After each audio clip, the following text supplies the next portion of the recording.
criticize going home with a sinner because that sinner lacks something, right? A person that's saved, sanctified, filled with the Holy Ghost, fire baptized, speaking in tongues, you're supposed to be okay. Let me say that again. Fire baptized, Holy Ghost filled, speaking in tongues, you're supposed to be okay. You say, I'm filled with the Holy Ghost, Lord.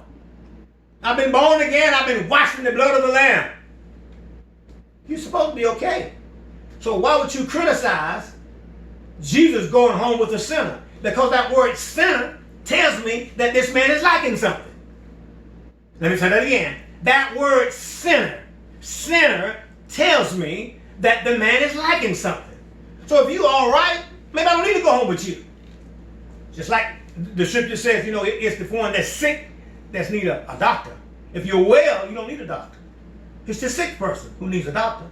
So this person who's a sinner, that's the person who needs Jesus. But the one who says, oh, I got it, like the Bible said, okay, you just hold on to it. And help those folks that are lacking it, you have them get it. But don't criticize them. Let's see what it says. Let's see what it says. And Zacharias stood and said unto the Lord, and Zacharias stood and said unto the Lord. Now, he didn't pay those folks no attention. Zacharias must, sometimes when we hear folks talking in our ears, sometimes we have something to say back. Sometimes and it's best not to say nothing. Just let those folks talk. Just act like you didn't hear them. Now, let me back up just a few minutes.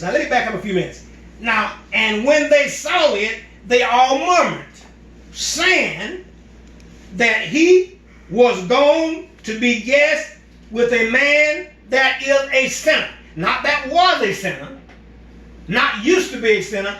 They said he is gone to the house of a man that is a sinner. The present. All right. Zacchaeus must have let that bother him. He didn't turn around and say anything to him. He didn't turn around and try to get back at him. I don't see anything where he said anything like, y'all stay out of my business. He didn't say anything like that. Look, so my thing is sometimes it's best not to say nothing. Just stand there, be still, and let the Lord have his way. And notice now, Zacchaeus was focused on the right thing. He wasn't focused on people. He didn't respond to them. Look what he says. And Zacharias stood and said, now he didn't say he stood and said to those people. He stood and said unto the Lord, behold, Lord, means stop, look, and listen to me. Recognize me, Lord.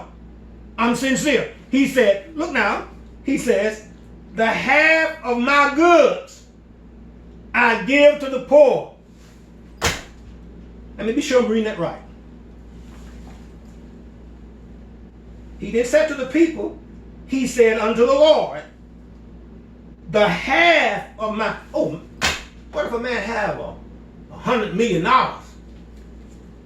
That means he is making a pledge that he gonna give 50 million of that to the poor.